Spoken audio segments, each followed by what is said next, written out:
नमस्कार। मैं professor doctor Meena Srivastava, शासकीय कमला राजा कन्या स्नातकोत्तर स्वशासी महाविद्यालय ग्वालियर में इतिहास विषय की प्राध्यापक एवं विभाग अध्यक्ष हूँ। मैं आज आप सभी के समक्ष उपस्थित हूँ भारतीय इतिहास में नारी विषय के अंतर्गत आधुनिक भारतीय इतिहास में नारी विषय के संबंध में चर्चा करने के लिए। स्वामी विवेकानंद ने कहा था, भारत, तुम मत भूलना कि तुम्हारी स्त्रियों का आदर्श सीता, सावित्री, दमयंती है। मत भूलना कि तुम्हारे उपास्य सर्व त्यागी उमानाथ, शंकर हैं। मत भूलना कि तुम्हारा विवाह, तुम्हारा धन और तुम्हारा जीवन इंद्रिय सुख के लिए, अपने व्यक्तिगत सुख के लिए नहीं है।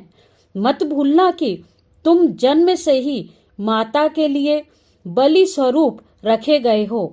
मत भूलना कि तुम्हारा समाज उस विराट महामाया की छाया मात्र है। वेदांत शास्त्र में कहा गया है कि एक ही चित्र सत्ता सर्वभूतों में विद्यमान है।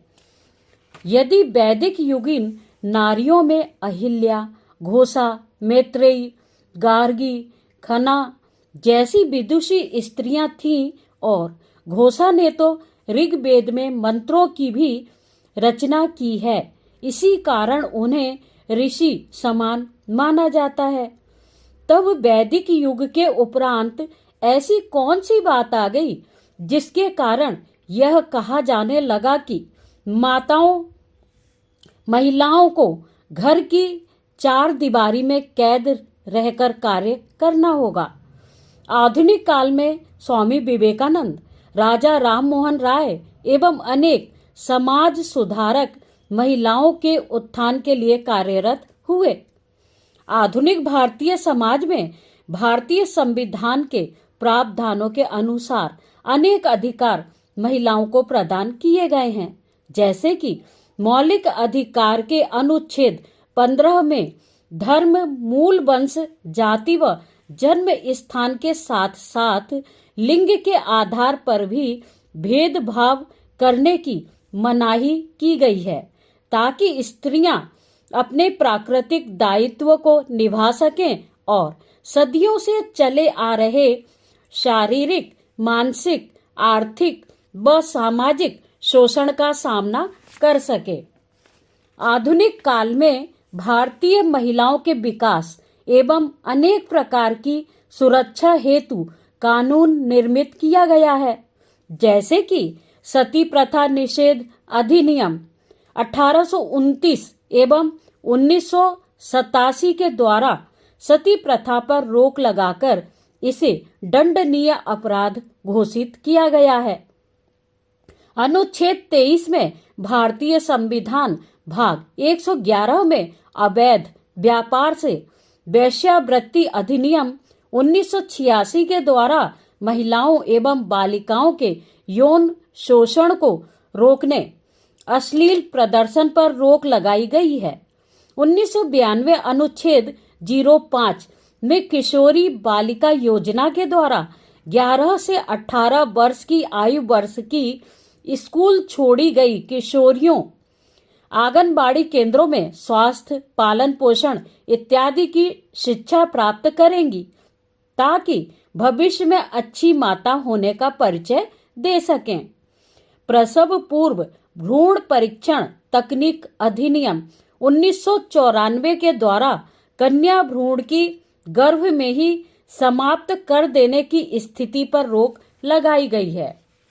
संविधान के अनुच्छेद 111 में वर्णित मौलिक अधिकार के अनुच्छेद 16 द्वारा नौकरियों में महिलाओं के लिए आरक्षण का प्रावधान किया गया है।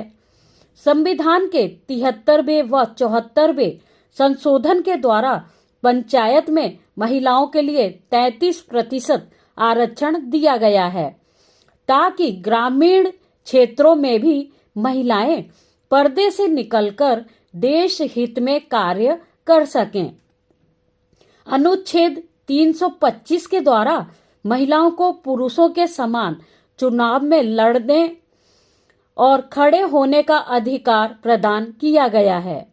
अनुच्छेद 326 के द्वारा महिलाओं को मताधिकार का अधिकार दिया गया है।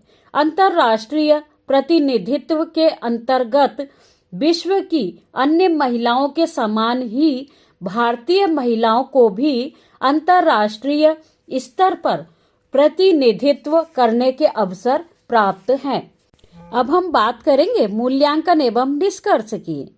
उपर्युक्त संपूर्ण विवरण का अध्ययन करने के उपरांत मूल्यांकन करते हुए निष्कर्ष रूप से यह कहा जा सकता है कि सभी संवैधानिक सरकारी न्याय व्यवस्था के विधि विधान के उपरांत भी भारतीय समाज में कुछ महिलाओं के साथ आज भी अनेक प्रकार के अत्याचार निरंतर हो रहे हैं, जिन्हें समाचार पत्रों और मीडिया के द्वारा पढ़ा सुना जा रहा है।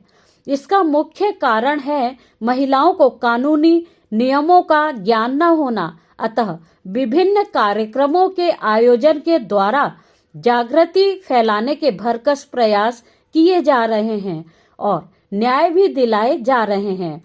फिर भी लोक लाजवश कुछ महिलाएं अभी भी अन्याय के विरुद्ध न्याय प्राप्त करने की दिशा में नहीं आ पा रही हैं।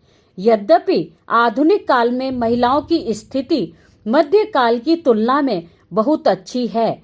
विभिन्न क्षेत्रों में महिलाओं ने अपनी योग्यता से अपना परचम लहराने में सफलता प्राप्त की है और प्रतिदिन कर रही हैं। भारतीय नारियों का विस्तृत इतिहास जानने के लिए आप मेरी पुस्तक भारतीय नारियों का इतिहास अवश्य ही पढ़िए। धन्यवाद।